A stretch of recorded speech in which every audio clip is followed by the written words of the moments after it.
Hello friends, ಎಲ್ಲರೂ ಹೇಗಿದ್ದೀರಾ? ಇವತ್ತು ನಾನು ಸೌತೆಕಾಯಿ ರೊಟ್ಟಿ ಮಾಡ್ತಾಯಿದ್ದೀನಿ. ಮೊದಲಿಗೆ ನಾನು ಸೌತೆಕಾಯಿ ಸಿಪ್ಪೆ ತೆಗೆದು ಇಟ್ಕೊಳ್ತಾ ಇದ್ದೀನಿ.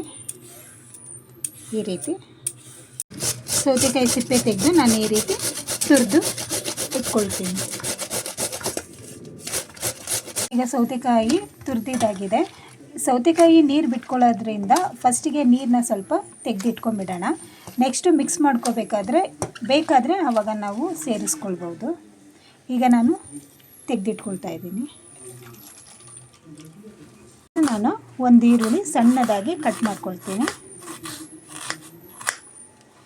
ಈರುಳ್ಳಿ ದೊಡ್ಡದಾಗಿರೋದ್ರಿಂದ ನಾನು ಒಂದು ಈರುಳ್ಳಿ ತಗೊಂಡಿದ್ದೀನಿ. ಈಗ ಈರುಳ್ಳಿ ಕಟ್ಟಾಗಿದೆ. ಸೌತೆಕಾಯಿ ಜೊತೆಗೆ ಅದನ್ನು ಸೇರಿಸ್ಕೊಳ್ತಾ ಇದ್ದೀನಿ ನಾನು. ನೆಕ್ಸ್ಟು ಸ್ವಲ್ಪ ಹಸಿಮೆಣಸಿನ್ಕಾಯಿ ಹಾಕ್ಕೊಳ್ತಾ ಇದ್ದೀನಿ. ಸ್ವಲ್ಪ ಕಟ್ ಮಾಡಿ ಇಟ್ಕೊಂಡಿದ್ದಂತಹ ಸಬ್ಸಿಗೆ ಸೊಪ್ಪು ಹಾಕ್ಕೊಳ್ತಾ ಇದ್ದೀನಿ ಮತ್ತು ಕೊತ್ತಂಬರಿ ಸೊಪ್ಪು ಹಾಕ್ಕೊಳ್ತಾ ಇದ್ದೀನಿ ನಾನು.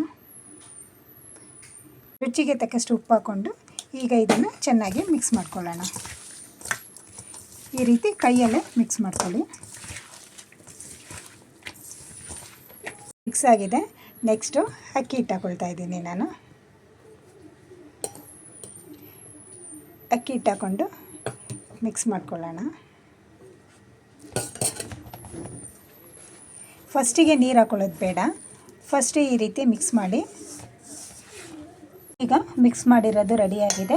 ನಾನು ಮೊದಲಿಗೆ ಸೌತೆಕಾಯಿಂದ ರಸ ತೆಗೆದಿಟ್ಕೊಂಡಿದ್ನಲ್ಲ, ಅದನ್ನೇ ಹಾಕ್ಕೊಂಡೆ ನಾನು ಕಲಸಿದ್ದೀನಿ. ಮತ್ತೇನು ನೀರು ಅವಶ್ಯಕತೆ ಇರಲಿಲ್ಲ. ಈಗ ಈ ರೀತಿ 10 ನಿಮಿಷ ಹಾಗೆ ಇಡ್ತೀನಿ ನಾನು. ಈಗ 10 ನಿಮಿಷ ಆಗಿದೆ.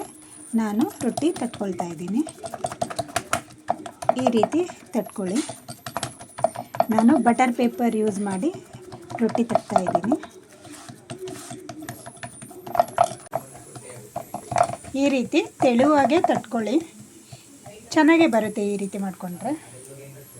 ನೋಡಿ, ಇಷ್ಟು ತೆಳು ಇರಲಿ.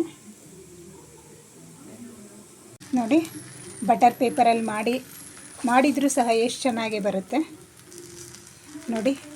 ತುಂಬಾ ಚೆನ್ನಾಗಿ ಬಂದಿದೆ. ಈಗ ಕೌಲಿಯಲ್ಲಿ 2 ಕಡೆ ಎಣ್ಣೆ ಹಾಕ್ಕೊಂಡು ಬೇಯಿಸ್ಕೊಳ್ಳೋಣ ರೊಟ್ಟಿನ ನಾವು. ಈಗ ಅಕ್ಕಿ ರೊಟ್ಟಿ ರೆಡಿಯಾಗಿದೆ. ನೋಡಿ ಎಷ್ಟು ಚೆನ್ನಾಗಿ ಬಂದಿದೆ. ನೋಡುವಾಗಲೇ ಖುಷಿ ಆಗುತ್ತೆ, ತಿನ್ನಬೇಕು ಅಂತ ಅನಿಸುತ್ತೆ. ಅಷ್ಟು ಚೆನ್ನಾಗಿ ಬಂದಿದೆ ನೋಡಿ. ಈಗ ಸೌತೆಕಾಯಿ ರೊಟ್ಟಿ ಜೊತೆಗೆ ನಾನು ಸಾಂಬಾರು ಮಾಡಿದ್ದೀನಿ. ಇದು ತುಂಬ ರುಚಿಯಾಗಿರುತ್ತೆ. ಈಗ ಸೌತೆಕಾಯಿ ರೊಟ್ಟಿ ರೆಡಿಯಾಗಿದೆ. ನನ್ನ ವಿಡಿಯೋ ನಿಮಗೆಲ್ಲ ಇಷ್ಟ ಆಗಿದೆ ಅಂತ ತಿಳ್ಕೊಳ್ತೀನಿ. ನನ್ನ ವಿಡಿಯೋನ ಲೈಕ್ ಮಾಡಿ, ಶೇರ್ ಮಾಡಿ, ಸಬ್ಸ್ಕ್ರೈಬ್ ಮಾಡಿ. Thank you. ಧನ್ಯವಾದಗಳು.